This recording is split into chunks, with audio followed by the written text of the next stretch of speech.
I'm a complete fool, caught totally off guard. After 38 years of marriage, 3 grown kids who have settled down, and 5 wonderful grandkids, she has the nerve to pull this crap. I've worked my butt off all these years, and now that we're finally debt-free and just 2 years away from my hard-earned retirement, she does this. Karen, my wife, or so I thought, claims she's heading to Arizona for an educators conference she's required to attend. I dropped her lying self off at the airport, planning to pick her up on Thursday. A buddy of mine was in Las Vegas for a professional bull riders event and sent me a picture of her in a casino, hanging all over our primary care doctor. It's Christmas, and the kids are coming over. I've been looking forward to hunting with my son and grandsons for weeks. I don't know if I should blow the whole thing up right now or keep cool until after Christmas. Maybe I should just pick her up and act like nothing's wrong while gathering more dirt on her. But how can I manage to act like everything's fine, especially when the alternative is blowing up the holidays for the kids? This witch had the nerve to sing a solo in church on Sunday before catching her flight on Monday to spend the week hooking up with the doctor. I never suspected she'd cheat on me after more than 40 years together. Guess the life I thought I knew is over. I'm glad my parents aren't here to see this. Maybe I'll catch a flight tomorrow and track their butts down. They're probably using fake names. And to make it worse, both my brothers are dead, and I've got nobody to share this garbage with. Maybe a pastor, but she's probably messing around with him too. Here's what I've done so far. Took some time off work and headed to my camp. Karen's sister picked her up at the airport on Thursday evening. I hired a lawyer and a private investigator recommended by the lawyer. I haven't confronted Karen yet or told anyone but my lawyers about the photos from Las Vegas. Karen thinks I'm at camp because that big buck I've been hunting for a couple of seasons is back on the trail cams. We've had ordinary phone calls and texts. She thinks nothing's up, and every conversation still ends with, "I love you," as usual. I've followed my lawyer's advice on the financials. The private investigator confirmed Karen's been having an affair with Dr. Taylor for over a year. We're not sure yet how long it's really been going on. She didn't attend any conference in Arizona. She spent every single night she was gone in Las Vegas. I'm going to confront her when the private investigator wraps up the investigation. They'll probably meet up again while I'm out of town, so I'll give them a chance before heading back. Apparently, most affairs happen between folks aged 55 to 70. I thought our marriage was solid, and she seemed content. I believe she loved me as much as I loved her, and I loved her deeply. Now everything seems surreal, like I'm living someone else's nightmare. Every day, new details come to light that I never imagined. I just want to know how many years of my life were a lie. Why wasn't I enough? Why weren't our kids and grandkids enough? She was beautiful, or so I thought, inside and out. I'm divorcing her. There's no path to reconciliation. I'm not sure yet how scorched earth I'll go, but I'm furious at both of them. I plan to confront the doctor and his wife together. I can't say what I'll do beyond that, but the first step is learning everything I can before they have a chance to spin their stories. Maybe he's just the latest in a long line. I'm heading back home tonight. My mother-in-law, Margaret, is 84 and has been a widow for 12 years. She's going to be devastated by Karen's cheating. Karen has 3 sisters who are all in long-term marriages. They're coming over for Christmas tomorrow night. Since my father-in-law died, I've grilled steaks for them every Christmas. If I skip this year, it's going to raise some serious red flags. I thought about faking the flu and staying here, but I decided to head home instead. If I miss this, it'll mess up my plans to return with my son and grandsons. I haven't confronted Karen yet. We've talked a bit, but mainly texted, and she doesn't suspect anything. She's clueless.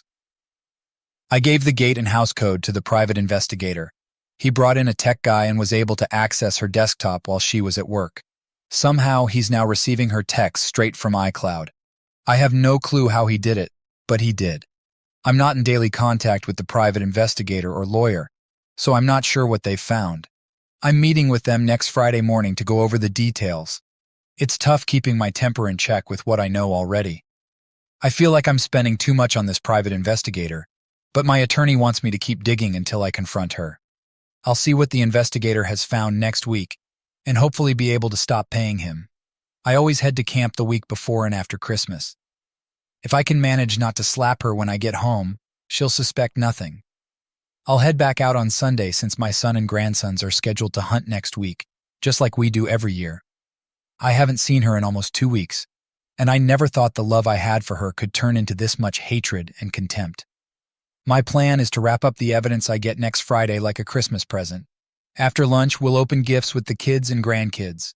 I'm going to let her open hers last, then tell her to show our children, take her phone, and leave. After that, I'm heading to Dr. Taylor's house to deliver the evidence to his wife and family. Then I'll file for divorce on grounds of adultery. Thanks for letting me share my story in real time. This is my only outlet right now. Update. I came back from camp last Thursday night and Karen was home. I was exhausted from not sleeping, and our conversation was pretty minimal. Friday night, we had the Christmas gathering with her mother and sisters at our place. I managed to pull it off without her suspecting a thing. Saturday, I was gone most of the day. After church on Sunday, I returned to my camp. My son and grandson joined me, and my oldest grandson was there Sunday night. We hunted all week, and I've just gotten back tonight. We've got no plans for tomorrow. The kids and grandkids will attend church with us on Sunday and then come over for Christmas lunch and presents. I've been able to keep my emotions in check better than anyone expected, given the life-changing mess I'm in. I've reconsidered how I'm going to reveal her affair. I'm not confronting her on Christmas. I have a meeting with my attorney on Tuesday morning. I plan to collect all the evidence the lawyer and investigator have gathered, plus the divorce papers they've drawn up. I'll get my son and 2 daughters over for a family meeting to expose her affair to them and confront her at the same time. I want to do this Tuesday night. I'm not sure yet how I'm going to confront the doctor and his wife, but my goal is to ruin his reputation and career by any means necessary. Update. We made it through Christmas with my children, grandchildren, and in-laws. On Monday morning, I went to see my pastor and told him everything. He arranged a meeting between me and Dr. Taylor's wife. We decided to confront our spouses that night and required them to write a detailed letter about the affair. I didn't let Karen say anything to me. I told her I knew she was in Las Vegas and who she was with. I demanded she write out the details, and if her letter contradicted any of my evidence, there'd be zero chance for reconciliation. On Tuesday morning, I met with my attorney and reviewed the collected evidence. Later that afternoon, I met with Dr. Taylor's employer, demanding he be fired, and he was. Tuesday night, my kids came over and their mother told them everything she'd done. They were shocked and devastated. Karen went home with our daughter and is still staying there. I'm trying to figure out my best move now because I see no path to reconciliation. I'll decide what action to take against Dr. Taylor after sorting out my own marriage. Karen confessed everything and provided details for all my specific questions in her letter. Did you ask her why? Of course I asked why. She claimed she didn't know. She told me and the kids that she felt like an addict, knew she was destroying her life but couldn't stop. She said no child should have to be disappointed or embarrassed by their mother's immorality and that they didn't deserve the shame. I'm not going to repeat everything she said because I don't know if it's true. How does she act? She's a wreck, completely broken, remorseful, and begging for forgiveness from me and the kids. She knows exactly what she did. How did my kids react? One of them bluntly told her, "It would have been easier to bury you than this." The others agreed. Do I want to be married? Sure I do. That's why I never cheated on her. Have I met Dr. Taylor's wife and told her? Yes, we've met twice and talked on the phone and over text several times. Do I not care for his family by having him fired? I care more about the next patient's wife he might start chasing after. Am I divorcing her? I'm not sure yet. Have I sought therapy? Not yet. I just want all this to go away. If you know anyone who can make that happen, I'll consider therapy. Every situation is unique in its personalities, complexities, and elements. I could have handled this differently at a different time in my life, but right now, this is how I'm coping. It's not like I've got to spend any quality time with Karen. She's not here. Oh yeah, why is she at my daughter's place and not with her own family? Her dad's passed, and her mom, Margaret, is 84. I didn't want her mom dealing with this mess. Instead, she's at my youngest daughter Sarah's home with her husband. They don't have kids yet. Karen's got no chance of turning any of my children against me, but that's especially true with Sarah. She's 10 years younger than her sister and 12 years younger than her brother. She spent more time with me than anyone, out hunting in a deer stand, cruising in the bay boat, riding in my truck, and hanging out at the office. She'd never let her mom even speak a truthful bad word about me, much less spread lies. Aren't you worried about how this affects the doctor's family? Well, the truth is, I didn't do a dang thing. Two jerks did. Dr. Taylor's a family physician who's been around for years, and with the money he's made from all those trips, he's not exactly hurting. But he will be when he gets divorced. I just can't figure out why Karen would throw everything away. She had a good life. What's the doctor got that I didn't? And to those of you who say, I handled this gracefully, thank you. It hasn't been easy to hold back, but I did what I had to do by keeping my distance. I was skeptical about making her confess to the family at Christmas, but she needed to take responsibility for what she did. The kids telling her, it would have been easier to bury you than this, must have been brutal. As for the weekend, I had a brother named Will who was 14 years younger than me.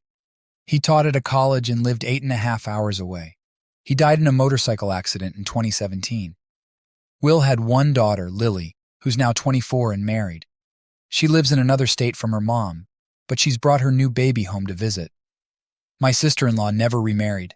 I called her last night to see when my niece was heading back home.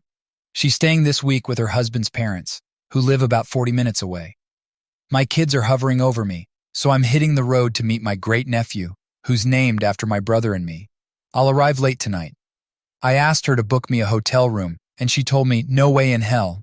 You're staying here, and we're going to watch movies and eat ice cream. I don't know when I'm coming back. I haven't seen, spoken to, or contacted Karen since Tuesday night, and I blocked her number. I called my son and told him my plans, asking him to head over to the office and lease a rental property my company owns. The house has been fully renovated after the last tenants left, and we're planning to sell it. I told him to let his mother know she can come grab what she wants from our home and move into the red house. She's got to pay rent to my son, who'll pay my company. I'm getting a new keypad for the gate and doors on Wednesday, so she needs to get her stuff now. Time to fetch it. Update. I had a good weekend. When I called my sister-in-law, Jenny, I told her I was coming alone to see my niece and her new baby. She asked why Karen wasn't coming, and I just said, there are some issues, and I'll fill you in when I get there. I arrived around midnight, and she had just taken a hot pound cake out of the oven. It was the best thing I've eaten in weeks. I spilled the whole story to her. I teared up a few times, and eventually, as I walked through it all with her, I broke down and wept. She was so supportive and cried with me. She stroked my bruised ego, and after talking to her, I felt a little better. I finally went to bed around 3 a.m. yesterday morning. When I came down for breakfast, Jenny had bacon and eggs ready, and as I ate, she said, you might make the rules and run things back home, but not at my house. Then she laid out my schedule. First, I had a haircut appointment at 1 o'clock. I needed one badly, so I agreed. After that, we were heading to Dillard's to find me some new clothes. I've lost over 30 pounds in 3 weeks, so I needed it. That evening, we went to her friend's bonfire and fireworks show, and last night, we went to church together. This afternoon, she's going to visit her parents, and she's cooking supper tonight. Her daughter and son-in-law are coming over to eat and visit. Tomorrow, her son-in-law is taking me deer hunting with dogs on an 8,000-acre timber lease. He's off all week, and if I want to stay and hunt, I can. Jenny promised to wash my clothes and feed me.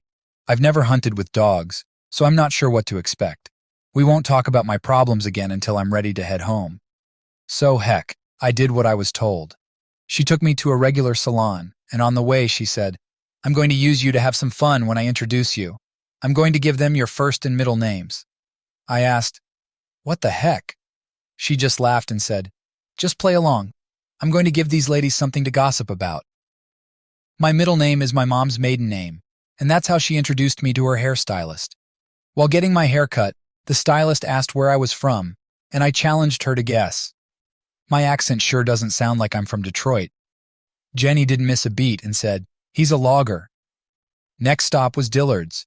I haven't shopped for anything in years, but I ended up buying 3 new pairs of pants, 4 shirts, 2 pairs of shoes, a tie, $75 for a tie, and a Hart Schaffner Mark suit.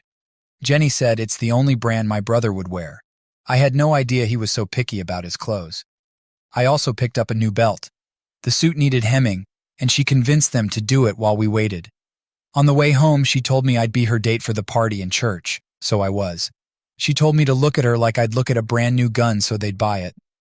I played along, but at the party, I was from Atlanta, sold road graders, and had been married and divorced 4 times. This morning at church, we got there late and left early since Jenny didn't want to be struck by lightning for lying in church. She sat close to me, held my hand, and we walked out together. I've had a blast playing Dumb and Dumber with my 46-year-old sister-in-law. She's been joking and having fun the whole time, and I've been laughing, really laughing. I haven't done that for 3 weeks. I'm going hunting tomorrow and may stay until Wednesday, but I have to be back at work by Friday. I've spoken with my son a couple of times, and he thinks they need to get Karen some medical help. Apparently, she's not saying much and stays holed up in the bedroom at my daughter Sarah's house. Her phone is dead, and my other daughter and son communicate with her through Sarah. The doctor's wife sent Karen a long text where she called her everything but a child of God. I haven't spoken to Karen myself. She asked Sarah where I was and told her she doesn't blame me for not forgiving her because she looks like death. I still see no way to reconcile, but I'm not going to file for divorce until I'm 100% sure. Some have suggested divorcing now and reconciling later if I change my mind, but that just sounds like a waste of time, energy, and money. If I decide to divorce, it'll be final. And if I don't, I'm not going to sue the doctor. If I do divorce, I'll go after him to help cover the cost of the settlement. Otherwise, I'm not interested in his money. I've come to terms with the fact that this is going to be a long haul, and my life will never be the same. I started a journal today and realized that putting my thoughts down on paper helps me sort them out. Update: Karen has been hospitalized. My daughter took her to the emergency room yesterday morning because she was dehydrated and had signs of confusion. Tests showed her kidney function wasn't where it should be, so they admitted her, started an IV drip, and are running more labs today. They've ordered a psych evaluation, and she'll probably be in the hospital most of the week. My son called her sisters to let them know she's in the hospital and that I'm still out of town. As far as I know, her family doesn't yet know about the affair. I'm planning to sit down with her mom and older sister this weekend. Looking back, I should have done that last Friday before I left. I'm still at my sister-in-law Jenny's place. I went hunting yesterday, but it's raining today, so I didn't go this morning. Last night, Jenny cooked fried steak, mashed potatoes and gravy, homemade biscuits, apple cobbler, and ice cream. She had things to take care of this morning, but told me to be dressed and ready to do some rambling when she gets back, whatever that means. I joked with her that rainy days are good for 2 things, and I'm not sleepy. She laughed and said, "Your kids don't need both parents in the hospital from dehydration, so I'm going rambling, I guess." I really don't want to talk to my friends yet, nor do I feel like being at work. I have my laptop and phone, plus an assistant who's been with me for 25 years, so business is running fine. He knows about the affair because he's the one who clued me in about the Vegas trip. I've started a journal and can write there if my story has run its course. My mind is clearer now than it's been since I got those texts with Karen and the doctor. I called Karen's sister, Kathy, and gave her a rundown of the affair and what landed my wife in the hospital. She was genuinely shocked and apologized profusely. She was very sympathetic. My mother-in-law, Margaret, is heading out on a trip with 3 other widows she's close with. My daughters call them the blue-haired hoe gang, and they love bus tours. Margaret didn't want to mention the affair or psychiatric evaluation to Karen, just saying that her condition wasn't serious enough for me to cut my trip short. She told Kathy that she was with others and would need to return with me, so it wasn't necessary for me to come back immediately. Margaret also said she was very worried about me after leaving my house because I didn't seem like myself and looked troubled. Karen's sisters are going to help my daughters and daughter-in-law manage the hospital stay, and one of them will take her home until she can move out of her current house. I called Sarah, my youngest daughter, and asked her to stop by the office to grab a check. I had her cash it, buy a card, and drop it off at Margaret's house. There's a name stamp at the office she could use to sign the card with a note wishing her well on her trip and letting her know I loved her. It hadn't crossed my mind before. Going to Jenny's house was another great call. It's comforting to see her looking after me, losing so much weight that quickly really took its toll. When you're stuck in the thick of things, you can't see what it's doing to your body. It feels like you're just going on autopilot. I needed this. As for Karen being in the hospital, she has people around her to help, and there's not much I could have done. Update on wife's condition. Her kidney function has improved, but her psychiatric evaluation revealed that she's had a psychotic break. She's confused about where she is and believes that she and I were in a traffic accident where I died. She's upset that my funeral happened without her. She's crying and mumbling things that aren't making any sense. They transferred her to a hospital specializing in mental trauma, and they expect her to recover fully in days or weeks. She can't have any contact with anyone for 10 days, so my middle daughter is the family contact for afternoon updates. What an unnecessary, unbelievable mess. I'm still at Jenny's, and she booked me a 9:30 appointment with a psychiatrist she'd seen for 2 years after my brother's tragic death. I went upstairs for a shower, and when I put on my pajamas to head back down, I found that my trusty white Fruit of the Loom boxer shorts were replaced by boxer briefs from Duluth Trading Company. The waistband says, "Go buck naked," and they come in red, black, neon blue, maroon, and various shades of gray. When I asked Jenny about it, she said, "The 1960s called and want those ugly drawers back. Plus, the boys need to breathe." I got back home on Thursday night after having an appointment that morning with a psychologist my sister-in-law had seen after my brother's death. It wasn't a good meeting. To be fair to the counselor, I walked in reluctantly and full of anger. I wasn't ready to discuss my wife's affair. On Friday, I needed to be at work for a contract addendum meeting that required my presence and signature on an updated agreement. Later that afternoon, I met with my kids to talk about their mother's status. The clinician wanted us to prepare a discharge plan that would help the treatment team fully understand her needs. I firmly stated that she couldn't return home and that they should plan for her to move into a rental property. Today's progress report showed she's improving and making some headway over the weekend. They're aiming to schedule family sessions by the end of the week, but I told my kids I won't attend those. I emphasized that her recovery isn't my responsibility and that I don't plan to participate. They don't all fully agree, but this is the path I'm sticking to. I promised not to file for divorce for at least 6 months. On Sunday, I went to church and sat in the pew where we've been for almost 40 years. None of Dr. Taylor's family was there, and I didn't ask my pastor about them because, frankly, I don't care. This afternoon, I met with a psychologist my pastor recommended. It was a productive meeting. He's 74 years old and works part-time from his home office. He laid out goals he wanted to help me achieve, and I agreed to follow each step. I like him and feel comfortable around him, so I agreed to meet weekly. An investigator from the State Medical Board Examiner's Office is coming to my office on Wednesday morning.